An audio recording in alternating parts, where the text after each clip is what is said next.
Jill, welcome to the show. It is so good to have you here as a guest on Women Winning Their Way. How are you today? I'm great, Clara. Thank you so much for having me. I love, love, love what you are all about. So Ah, thank thank you. you. Well, we're going to dive into some really important things today. We're talking a lot about trauma and shame, and the reality is none of us gets through life unscathed. We all go through something. And before we get in and talk a little bit about your story, this is an area that you have sort of become an expert in, and you really help other people maneuver their way through trauma recovery and overcoming the shame that could come with it. Why is it so important for us to start talking about this? Because I think for many years we didn't. We sort of just shoved it down, just kind of pushed it to the side. But why do you think it is so important, especially now as a society and a culture, we start talking about trauma? Yeah. Well, and mine is specifically related to sexual trauma. And while you're watching this, I don't want you to attach yourself to the sexual trauma because you may have something completely different that has held you in shame. And, everybody has a secret. Mm. So, as I'm talking, frame it for yourself like that, but specifically around sexual trauma. And I'm so grateful for the Me Too movement because I feel like that has really opened up a space, especially for us as women, to be able to talk about when we've been hurt in the past. But the trauma that you and I are going to talk about today is not being talked about. And it's a very taboo topic. And so Claire and I talked about me doing a little pre statement. If this is a triggering conversation for you, please find somebody to talk to and get some help.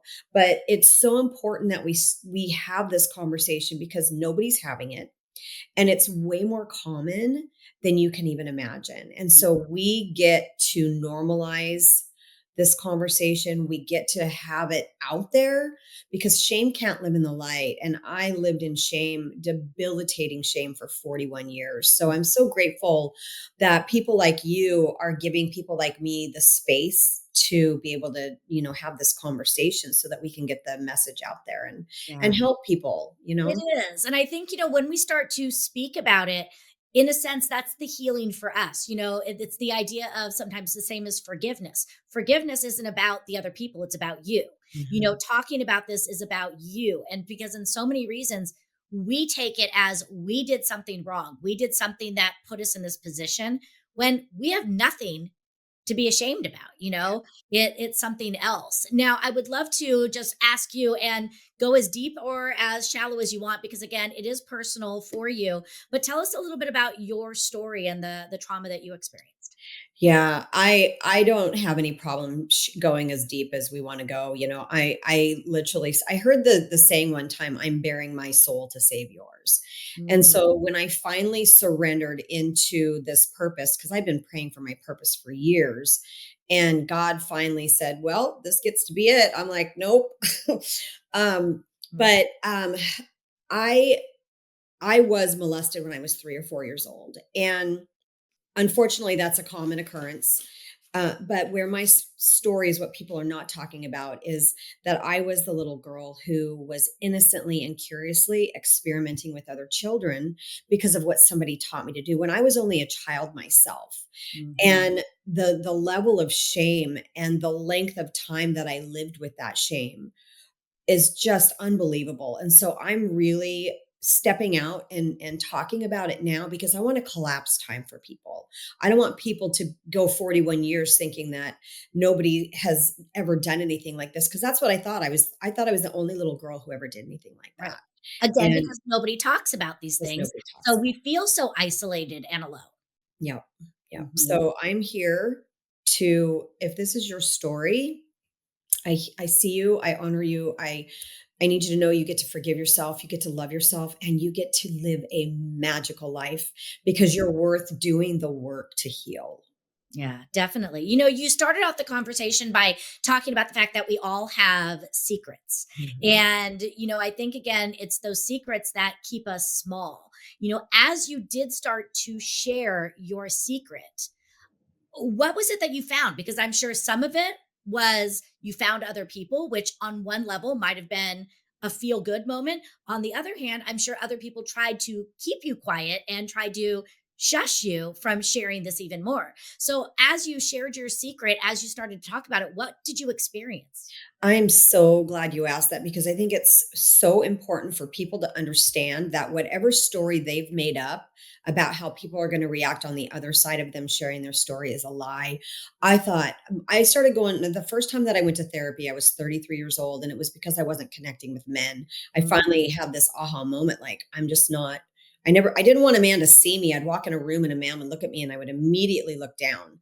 And I realized that I thought, "Oh my god, if a man saw me, if he knew what I did, how could he love me?" And Mhm. now I'm like, "How can he not love me?" But I started going to therapy at 33. I'm 56 now for that. And I remember walking into the therapist's office and just thinking, "There's no way that I can say this out loud. He's gonna think I'm a monster. He's gonna think I'm a pedophile." As a little girl, I thought these things about myself. And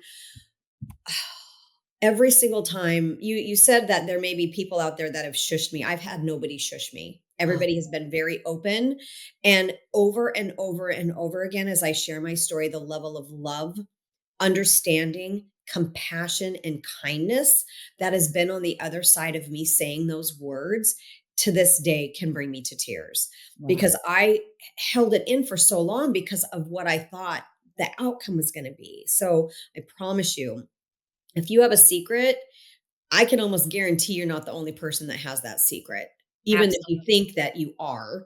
And Mhm. you get to say it out loud. Shame cannot live in the light. So you get to get Yeah. it out there. And a year ago, having this conversation with you, I'd be sobbing the whole time. Mhm. So it has lost so much power over me because I've been able to say it over and over and over again. So you get to do that for yourself. Yeah.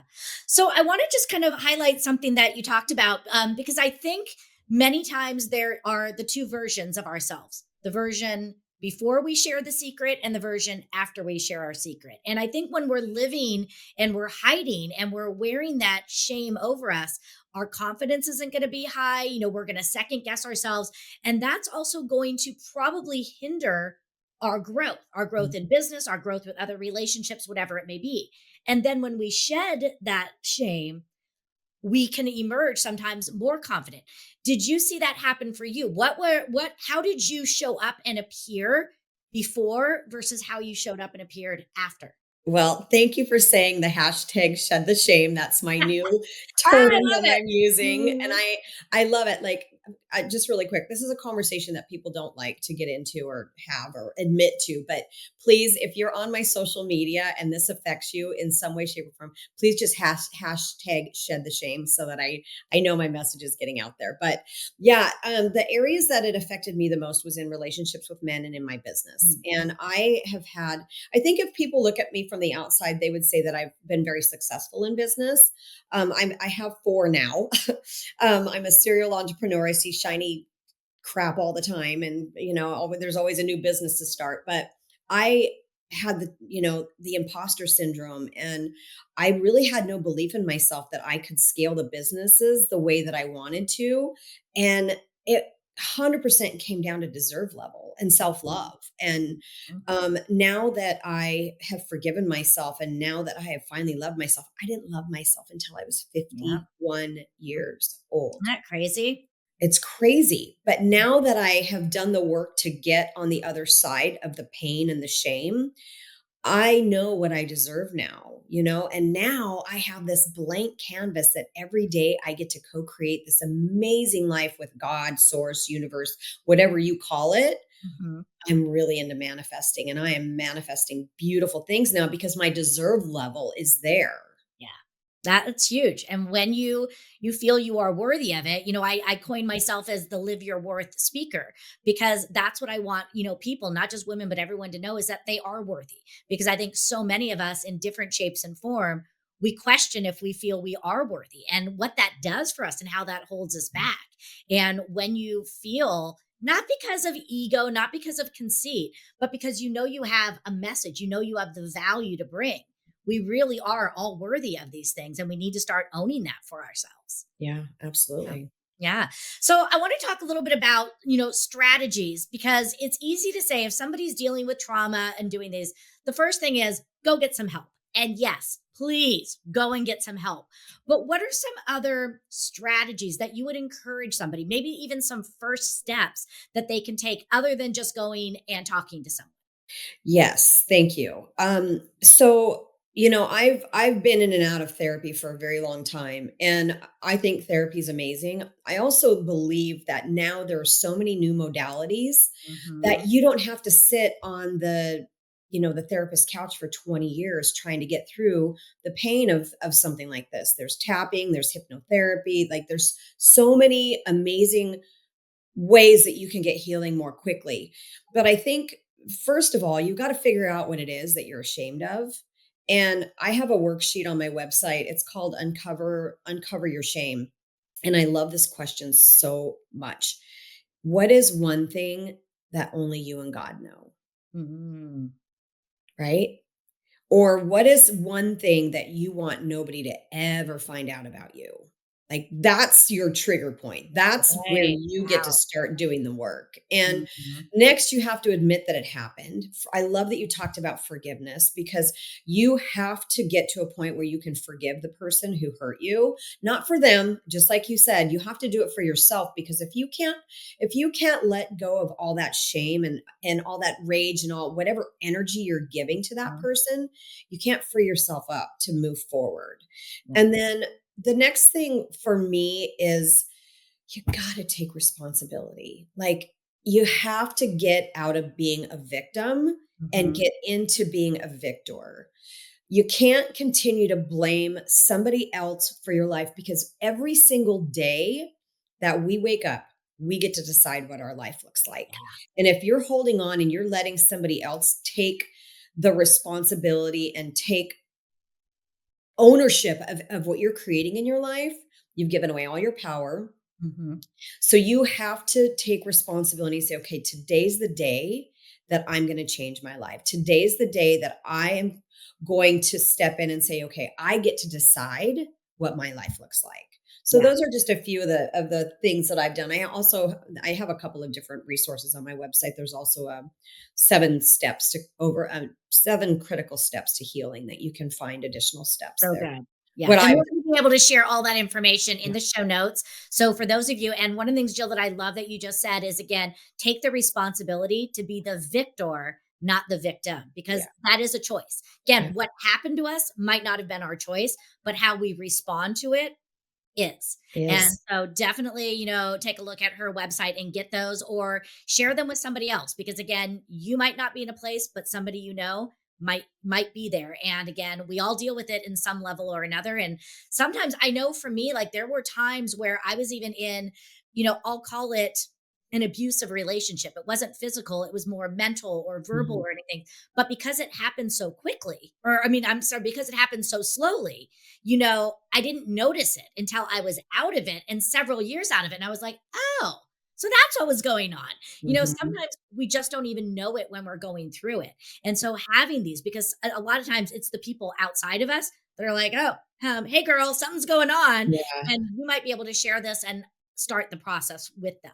Are you too busy to work out? Well, the team at Busy Girl Boot Camp is going to challenge you that you are not too busy. And in just 30 minutes, you can get the energy, the workout, and the results you want.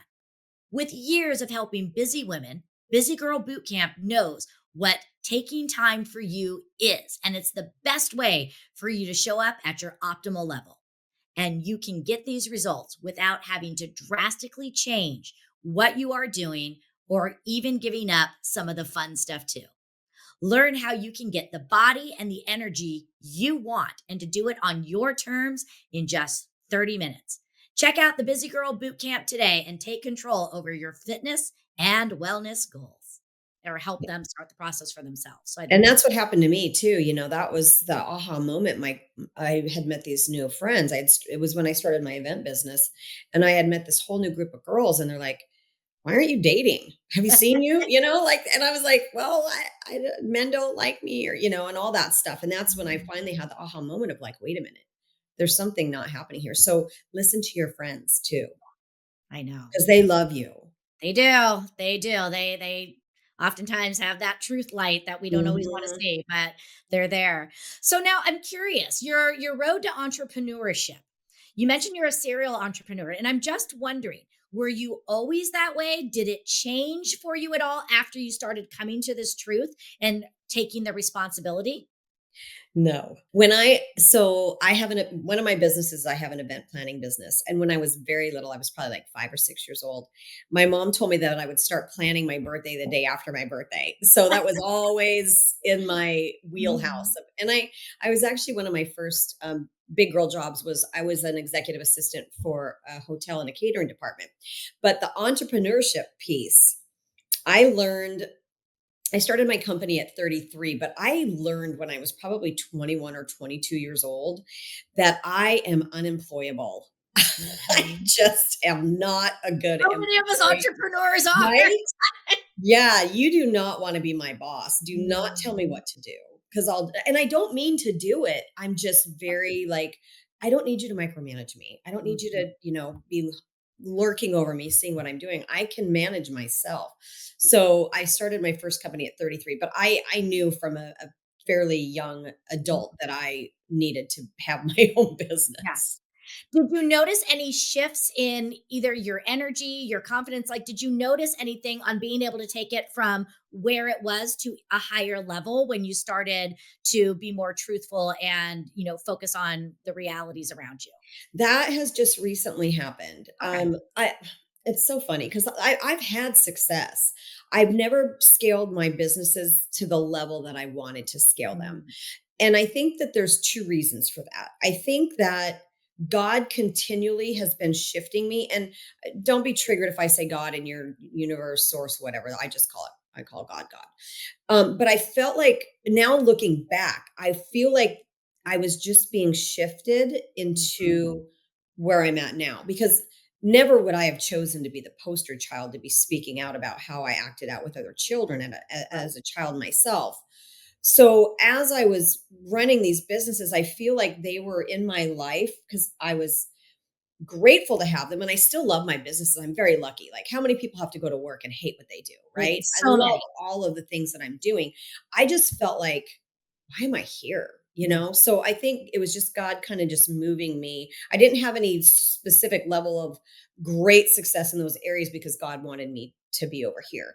And now that I'm over here, like this is where the magic gets to happen. Yeah. I still love my businesses. I still have them, but Mhm. this is my purpose. Like Right. this gets to be where I get to make a massive difference. Mhm. So And that's what it's about. And again, like you said earlier, that you have to bear this burden so somebody else doesn't have to. And, hopefully again, doing that. Cause like you said, living for 40, 50, sometimes 60 years, it's too long. And if you can help somebody even bring that down to even 10 years, still a long time, but man, it's better than 40. And and again, creating that safe environment. And I'm just so grateful for so many of the things that are happening these days. Again, not that I want the bad things to happen, but I am grateful that we're creating more of a safe space to be able exactly. to allow people to have the ability to share. So Yeah. I want to shift over to business though, because again, you do run 4 businesses, Mhm. which is a lot. And so many of the people that are watching and following this are solopreneurs, entrepreneurs, higher level executives. What are some of the best tactics or strategies that you could share with women that are watching this? How do you, for lack of a better word, I hate the word balance, but how do Mhm. you put it all in check? Yes. Well, you have to get support. You have got to find a good assistant. Like it is pivotal to everything that I do to have that support because it frees me up to do the things that I love to do. And you Right. may think that you can't afford it. You can't not afford it, you And know? that's the hardest thing is we look Mhm. at the front end and we're like, "Oh, I've got to invest $500 a month to get an assistant. I don't really have it." But what is that really costing you? And it's hard to get there, and so you got to start small, but you're absolutely right. Yeah, you need to be at creating ROI. You need to be, in the position that you are bringing in the dollars. And if you're doing spreadsheets and if you're doing emails, if you're managing your CRM, that is not you spending your time. It's just like cleaning people. Mhm. I am so grateful that I have somebody who loves to clean, right? I had a domestic goddess in my life. I've had a domestic goddess in my life for 24 years. Wow. And it is I'm so great, and I told her the other day, I go, "You are such a gift to me," because she loves to do it. I Mhm. do not. It is not spending my time wisely for me to be vacuuming and doing laundry and things like that, and it's the same thing with you and all these other tasks that you're doing, and you need to sit down and you need to write out the things that you absolutely hate to do and find somebody to do them. I hired a bookkeeper very, very quickly when I started my event business, Mhm. excuse me, because number 1, I knew I wasn't gonna get paid if the billing wasn't getting done. I Right. am awful with numbers. So you Mhm. need to find those areas in your life that that are a time suck for you and you're not good at, and you have to enroll support. Yeah, because it's so true. Because one, if it doesn't light you up, it's going to take you longer to even get those items done because you're not going to be focused. You're going to be thinking about all the other things that you want to do.